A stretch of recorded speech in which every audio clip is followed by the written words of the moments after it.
Efectivamente, la semana pasada, pues ha habido obviamente una discusión, ¿no es cierto? Una controversia nacional, un ir y venir de opiniones, de impresiones, sobre el tema de los famosos fajos de billetes que recibió el senador Petro.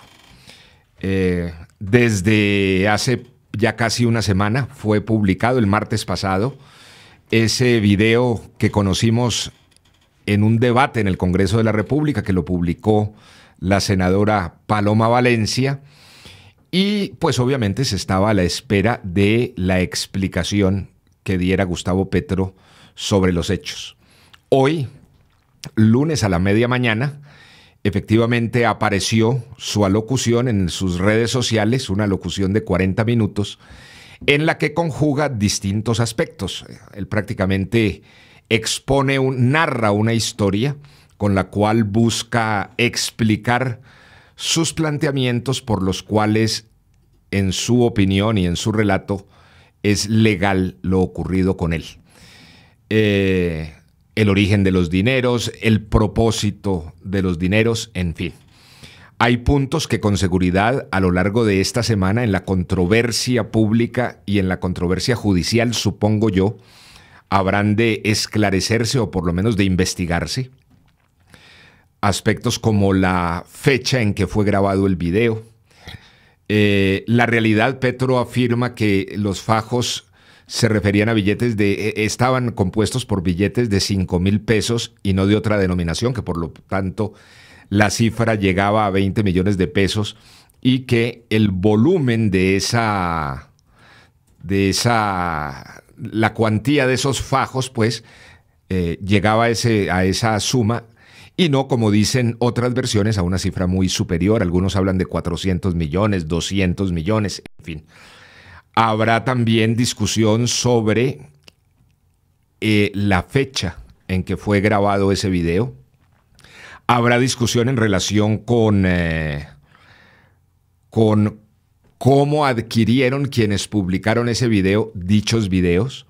El planteamiento de Petro ahora es que fueron robados, hackeados, fueron ilegalmente adquiridos desde el computador de Juan Carlos Montes. En fin, hay una serie de aspectos que formarán parte de lo que podríamos denominar los aspectos propiamente probatorios de su versión en puntos específicos. Sin embargo, al escucharlo, nos sorprendió esta mañana en la sala de redacción escuchar una afirmación frente a la cual, y para ello escribimos una nota, no hay que acudir a controversia probatoria para saber que lo que está diciendo allí Petro no es cierto.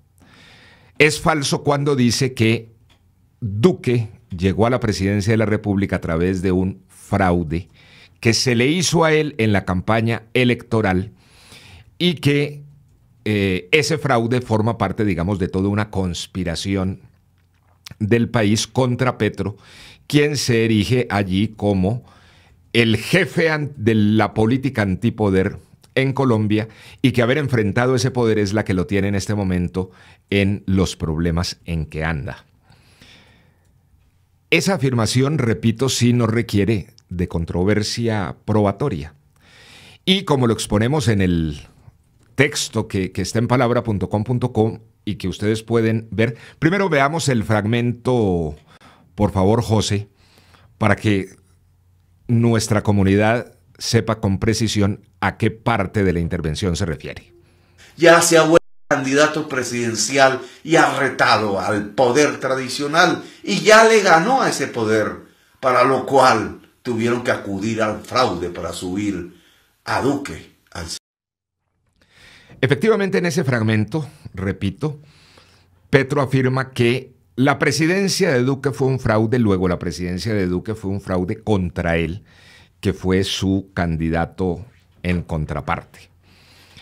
Y lo que es evidente es que eso no es cierto por tres razones. Primero, porque Duque le gana a Petro en la segunda vuelta por un amplio margen.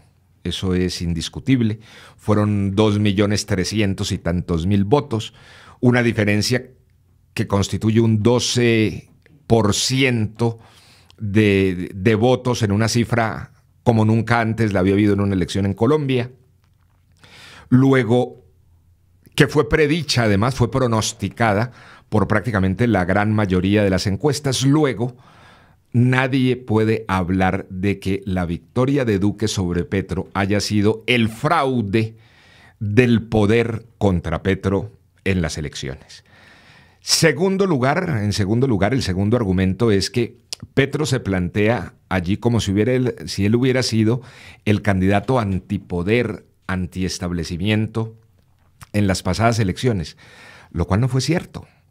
Basta recordar, eso acaba de ocurrir, que en la segunda vuelta el candidato que fue acompañado y respaldado por las fuerzas santistas en la contienda electoral, es decir, por las fuerzas que estuvieron ligadas al gobierno de Santos, fueron las que respaldaron a Petro. Es más, el argumento central que ellos establecían para apoyar a Petro en su aspiración presidencial era que él era el candidato que garantizaría el cumplimiento de los acuerdos que firmaron el gobierno de Santos y las FARC en La Habana. Y en tercer lugar, hay otra realidad que es indiscutible a propósito del anterior, y es que el candidato antigobierno, el candidato de la oposición, en términos estrictos, reales, de la última campaña electoral, fue Duque. Exactamente el antisantista, y no solamente viniendo de una oposición en la circunstancia electoral, sino que él formaba parte de la bancada que le hizo oposición a Santos durante, por lo menos, mejor dicho, durante años. Y obviamente él como senador durante el cuatrenio en el cual estuvo en el Congreso de la República.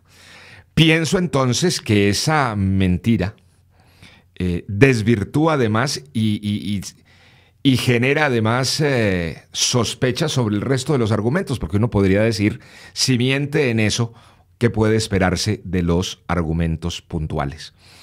Creo entonces que la estrategia que ha escogido de defensa Gustavo Petro, más allá que la demostración hecho a hecho, punto a punto, sindicación a sindicación, duda a duda, a través de verdades probatorias, consiste más en meterse en el juego de lo que ahora se llama la posverdad, es decir, los argumentos y contraargumentos que se enloquecen en las redes, donde al final no se trata de descubrir una realidad, sino de generar narrativas y percepciones de la realidad.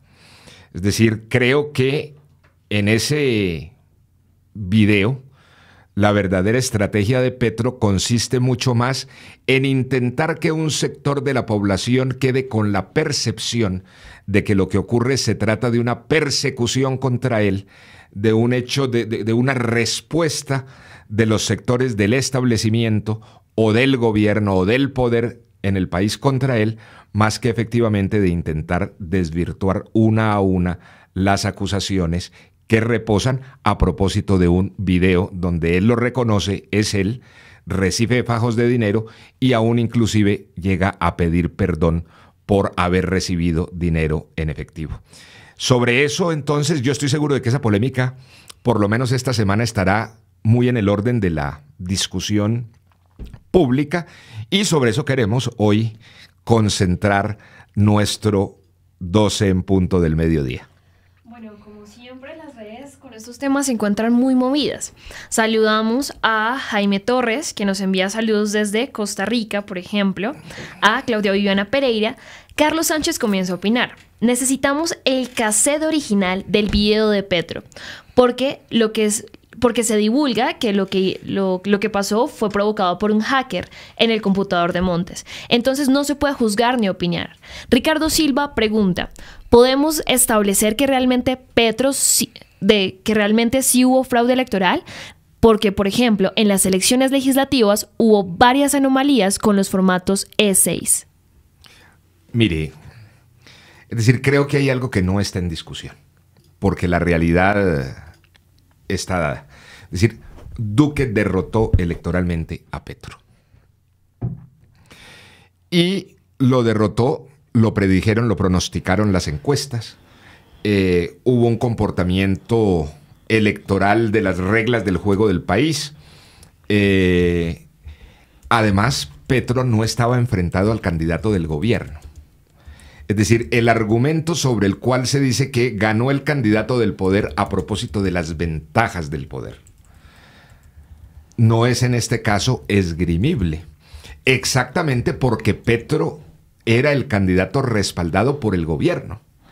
El argumento de que existen muchas elecciones, de que alguien gana porque tiene la maquinaria del gobierno, los puestos del gobierno, los presupuestos del gobierno, las fuerzas ligadas al gobierno para ganar, generando una desventaja contra el adversario, en este caso no aplica y no aplica de ninguna manera.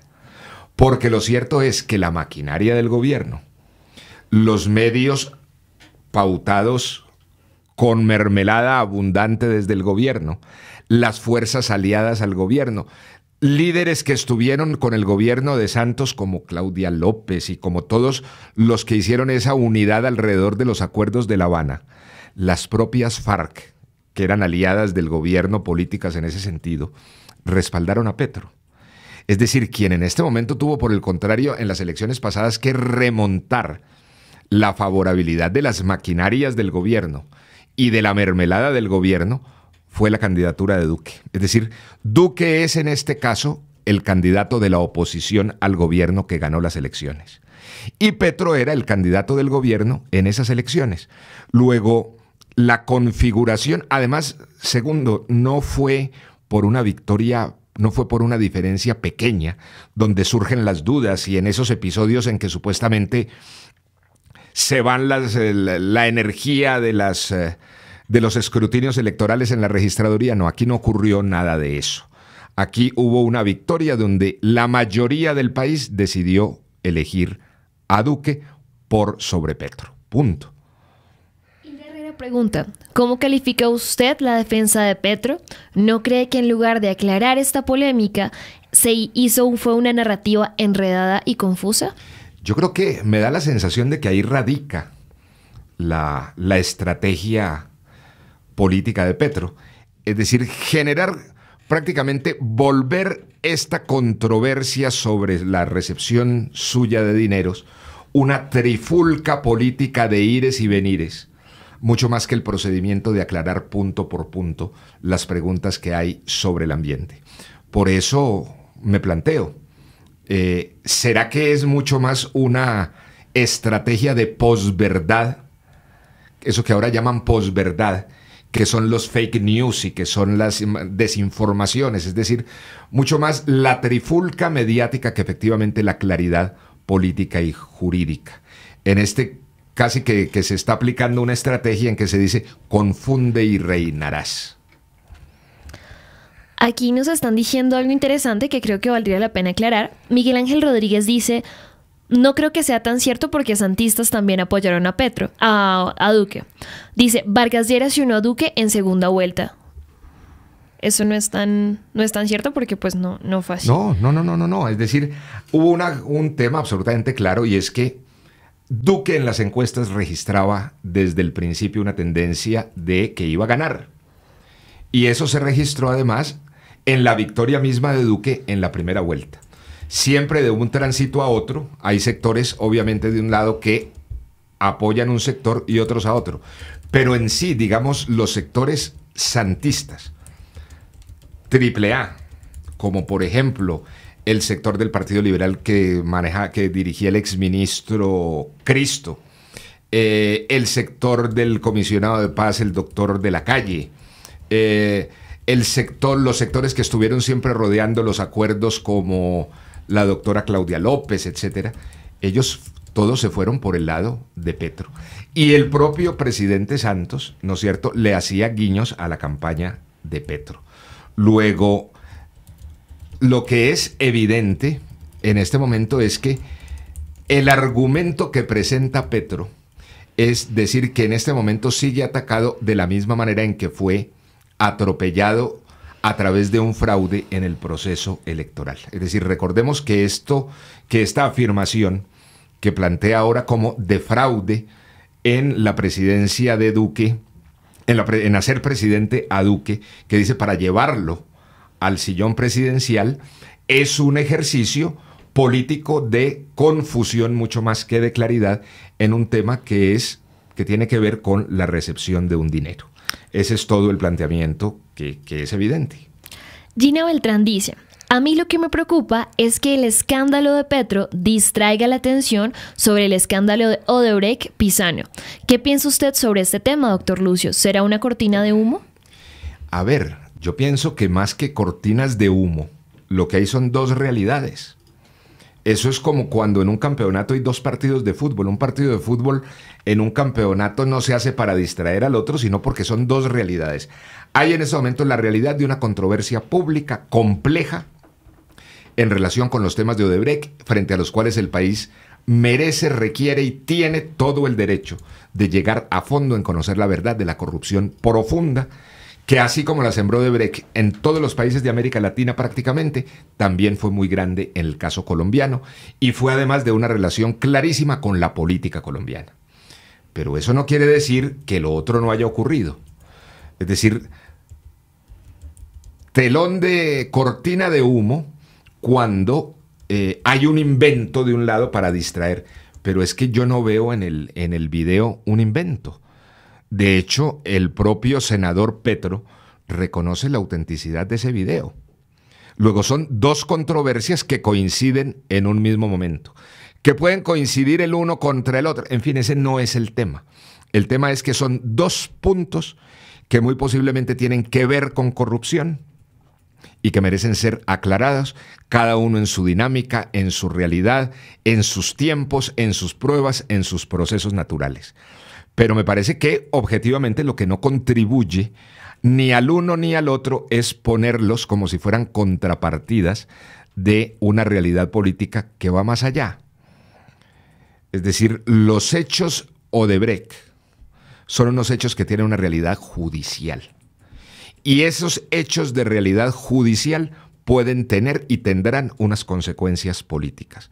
Lo mismo ocurre con los otros. Hay una recepción de un dinero en efectivo que es un hecho que tiene en principio una realidad que debe ser investigada judicialmente.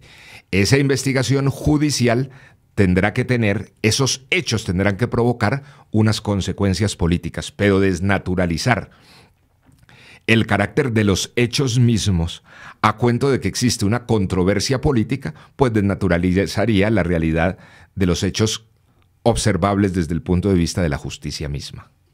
Pedro Antonio Cuesta Domenech dice: si tiene pruebas de fraude electoral, que lo denuncie, si no, que calle y que no mienta más y que no injurie. Si las pruebas las tiene, ¿y qué pruebas tiene? Parece que no, señor Lucio. Que presente las pruebas ante la fiscalía y si no tiene pruebas solamente es injuria y calumnia. Julián Villegas dice: ¿piensa usted que estamos en una crisis de la institucionalidad?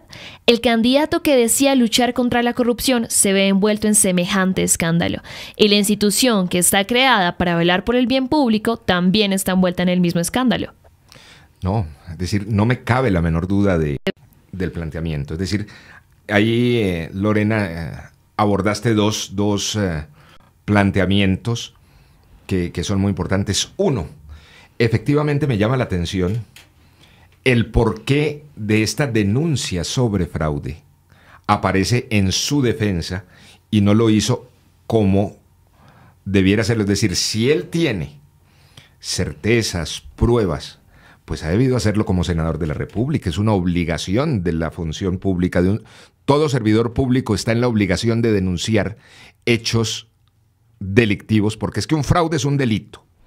Un fraude electoral está tipificado en el código, es decir, eso forma parte del capítulo de delitos contra las elecciones, contra el sistema electoral. Y resulta que nunca los denunció, sino que aparece ahora planteándolo, como sacándolo de un cubilete en el planteamiento de su explicación mediática. Pero en segundo lugar, sí, efectivamente hay una crisis de institucionalidad gigantesca. Y a propósito, entre otras cosas, de la corrupción. Hoy, precisamente antes de estos hechos que han copado la atención pública, estaba mirando de un informe de una entidad que hace unas encuestas mundiales, se llama Global Baremo o Barómetro, y que tiene una seccional en América Latina que se llama Latino Barómetro. En ella aparece una encuesta reciente sobre la legitimidad de las instituciones en América Latina, y lo que aparece inclusive como explicación es que la democracia está en crisis de credibilidad, que el 54% de la población en América Latina prácticamente no cree en ella.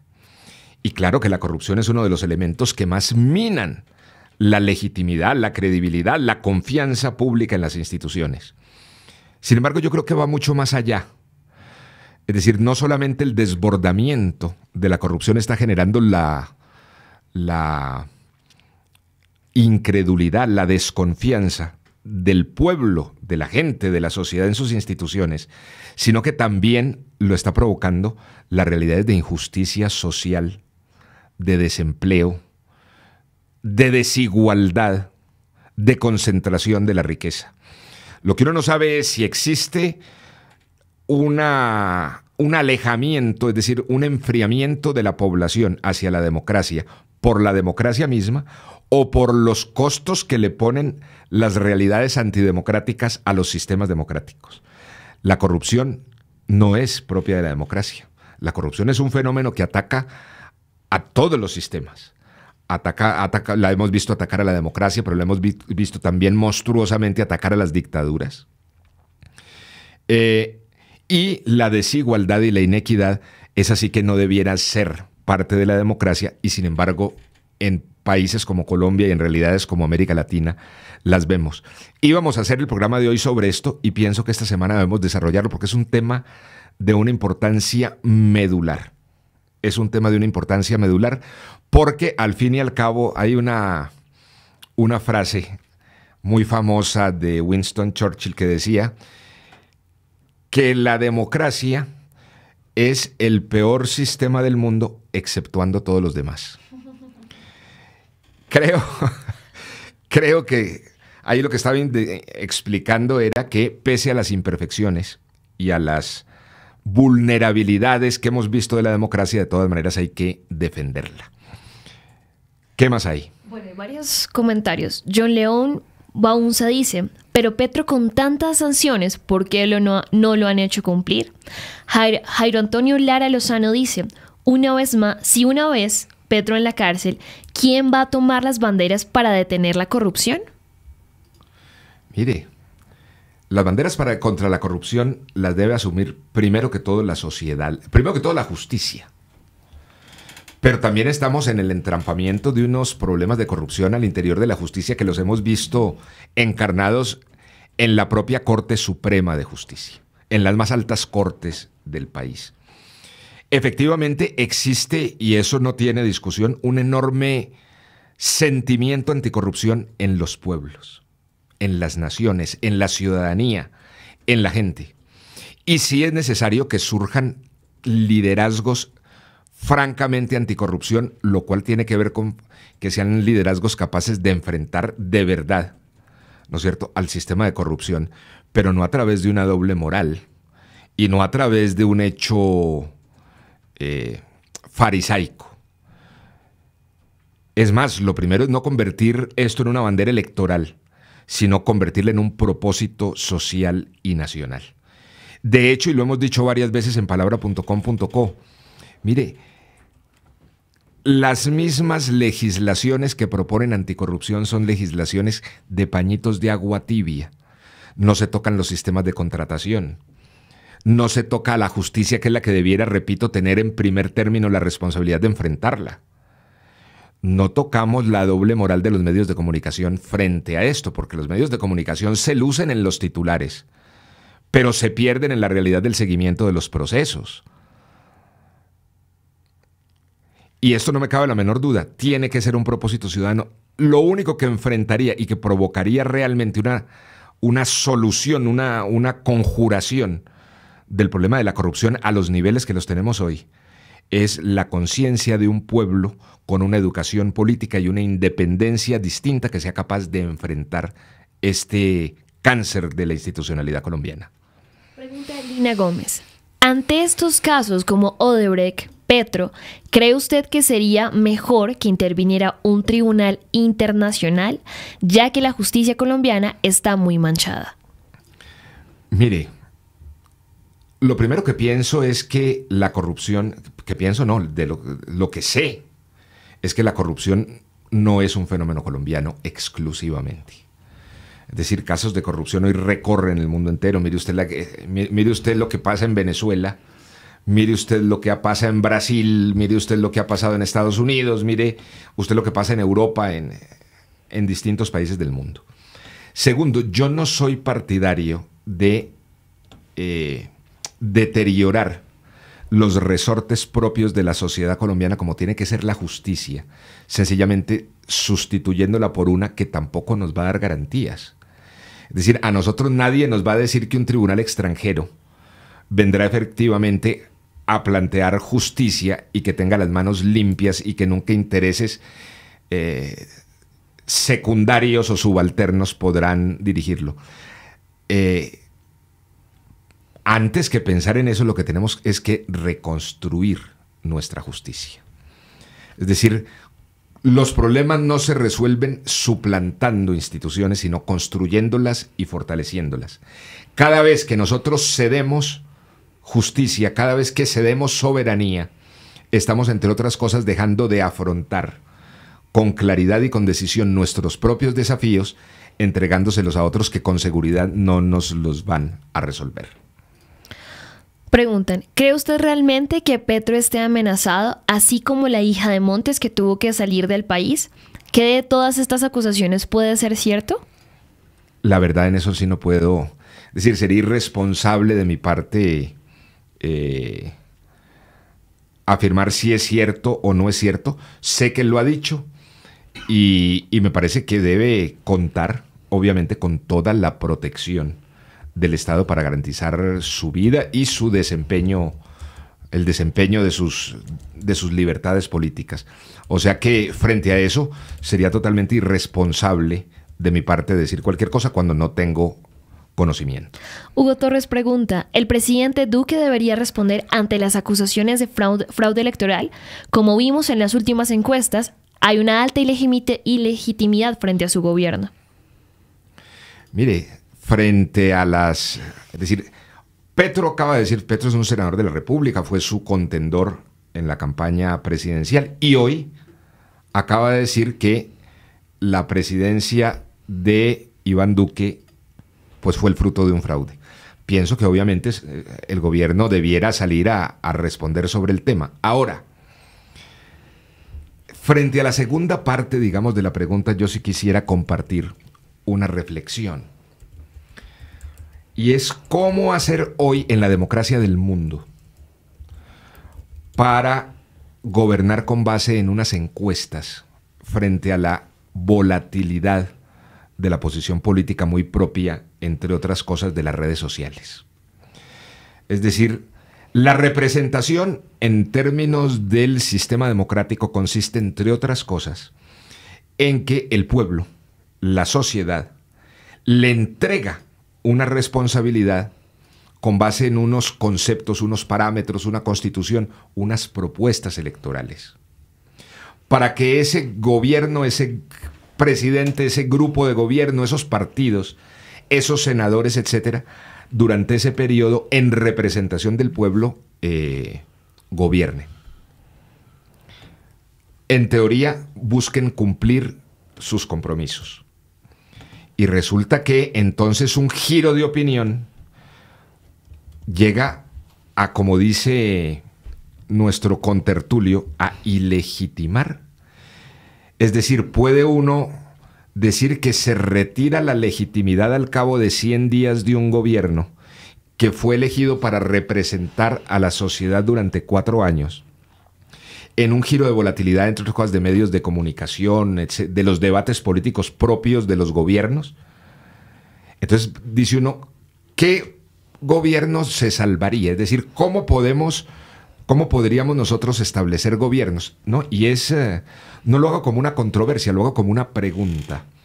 porque efectivamente hoy estamos asistiendo a una serie de realidades como las nuevas tecnologías, como las redes sociales, que han cambiado objetivamente la conducta política de las sociedades y a su vez el sentido de la participación política. Luego existe, digamos, en este momento una pregunta seria sobre, a la luz de las nuevas realidades políticas, cuál es la institucionalidad viable y legítima para poder avanzar. Porque, digamos, condenar a la ilegitimidad a un gobierno a los 100 días, a propósito, digamos, de la discusión en redes sociales, en fin, aún de los propios errores de los gobiernos y de sus ministros, pues es muy complicado para el sentido mismo de la democracia. Estoy seguro de que parte, digamos, de la reflexión política, de las ciencias políticas, de la filosofía política, del derecho, de la discusión, tendrá que girar alrededor de esto, porque esto está haciendo crisis. Y no estamos hablando de Colombia. Mire hoy el problema que está el gobierno francés, ¿no es cierto?, en el tema de las movilizaciones de los gilets jaunes, de los chalecos amarillos, etcétera. La realidad que se está viviendo en Brasil, México, Colombia, Estados Unidos, España, etcétera, son casos, digamos, de enormes inestabilidades políticas a propósito, digamos, de la nueva realidad de las redes sociales y de la opinión pública. Bueno, hay varios comentarios. Yolima Mendoza dice, y es una primera pregunta, una pregunta técnica, doctor. ¿Legalmente podría en estos momentos Petro adelantar una acusación ante el Consejo Nacional Electoral 3 meses después de la elección? Y por otro lado, Otto William Martínez dice, veo que hay corrupción muy alta en la línea de justicia y en la línea de constituyente, muy alta en la fiscalía, muy alta en el gobierno. De pronto, no sé, aunque también hay corrupción en Petro, pero en menor escala y muy menor a la que los demás. A ver, 2 cosas. Técnicamente sí. Es decir, yo creo que, todo lo ocurrido en las elecciones del 2018, es decir, que acaban de ocurrir, es que estamos en el mismo año, están cubiertas por la posibilidad de que la justicia las investigue. No solamente en el Consejo Nacional Electoral, sino en el Consejo de Estado, en la Fiscalía General de la Nación, en la Corte, en fin, en la justicia ordinaria. Segundo, no, yo no veo, es decir, la corrupción ha desbordado los sistemas políticos. Es más, yo recuerdo la frase de Álvaro Gómez cuando decía, mire, es que el problema es el régimen. Y estamos hablando de una frase del doctor Álvaro Gómez de hace más de 20 años,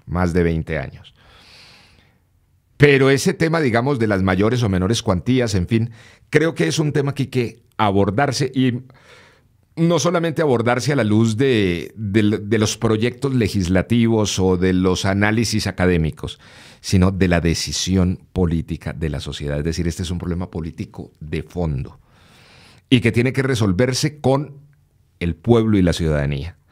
Yo creo para eso es imprescindible una enorme reforma a la justicia, de la que el Congreso ha demostrado que es absolutamente incapaz. Más de 47 iniciativas en los últimos años para intentar cambiar la justicia y todas se han hundido, o porque el Congreso no ha sido capaz, o porque después las tumba la Corte Constitucional, o por cualquier razón. Pero lo cierto es que hoy el sistema político colombiano ha mostrado su incapacidad para hacer la reforma a la justicia que necesita y es necesario que, a mi juicio, el pueblo retome a través de una constituyente ese gran debate urgente. Tomás Rojas pregunta, bajo lo que usted señala, ¿sería verdad las acusaciones de Angélica Lozano y de Claudia López sobre que el gobierno no ha impulsado como debe los proyectos anticorrupción? Mire, a mí me parece que han hecho el trámite en el Congreso de la República. Yo tengo esa otra tesis. Y es que esas propuestas, es decir, en eso yo difiero absolutamente tanto de Claudia López y Angélica Lozano como del gobierno de Duque. Me parece que esas propuestas que están atravesando el Congreso de la República en materia anticorrupción son flojas Esos son pañitos de agua tibia frente a un cáncer enorme de la corrupción. A veces cuando uno lee esos textos, le parece que están mucho más haciendo el papelón de que están luchando contra la corrupción tal cual se los exige la ciudadanía, más que efectivamente enfrentándose en serio al tema. De hecho, las propuestas que se sometieron al referendo, como lo dijimos aquí, varias de ellas ya están plasmadas en la ley. Y ni estando en la ley han tenido resultados. Creo, ahí sí me aparto de todo ese planteamiento, en el sentido de que esos pañitos de agua tibia no dan para semejante profundidad de enfermedad como es la corrupción en Colombia. María del Pilar Escobar dice, lo que pasa es que, Petro sabe que este país no tiene memoria, pero junto a la coalición izquierda que apoyaron con Santos, en el periodo en el cual hizo Petro un pésimo manejo, y es por eso que le están imponiendo sanciones y otro tipo de señalamientos. Nuevamente nos comentan, si hay tanta corrupción en el gobierno, todos lo sabemos, pero cuando votamos por la corrupción no ganamos por un mínimo porcentaje. Creo que no ganamos porque aún seguimos amando la corrupción. Y Rosa Berenice Swanson dice, Petro no tiene moral para hablar sobre este tema. Y por último, dejan la pregunta de ¿qué podemos hacer nosotros para luchar contra el cáncer de la corrupción en Colombia? Mire, yo tengo una íntima convicción, y es que esto pasa por 3 niveles esenciales, que serán parte de una discusión más amplia en el país con seguridad. Primero, es imprescindible la recomposición de la justicia. Entre otras cosas porque la responsable de luchar contra la corrupción en términos institucionales, la que es capaz, cuyas funciones en esta materia es vigilar, castigar todo acto de corrupción, le corresponde a la justicia, y la justicia no lo está haciendo. Es decir, la justicia, por los resultados de la corrupción podemos medir la ineficiencia de la justicia en la lucha contra la corrupción. Con muchos casos, además, donde no solamente la vemos incapaz de luchar contra la corrupción, sino infectada ella misma por la realidad de la corrupción. Es un primer elemento.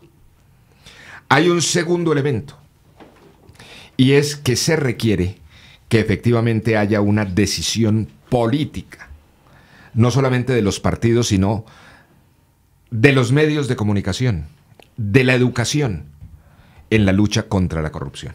Aquí hay una serie de instituciones sociales que están fallando en su lucha contra la corrupción. Los partidos políticos, que son los gestores de la corrupción. Las instituciones, como hablábamos ahora, la justicia. Los medios de comunicación. Nosotros vimos, por ejemplo, el silencio cómplice y la alcahuetería con fenómenos de corrupción de los medios de comunicación en la administración pasada y en todas las administraciones impresionantes. Yo creo que hay una falla, por ejemplo, el capítulo de educación y lucha contra la corrupción es evidente. Es decir, ¿cuál es la capacidad de la formación de las universidades, los colegios, las escuelas, en la formación ética de los estudiantes que pasan por allí? Los grandes jefes de los hechos protuberantes de la corrupción en Colombia han pasado por las grandes universidades de Colombia y del exterior.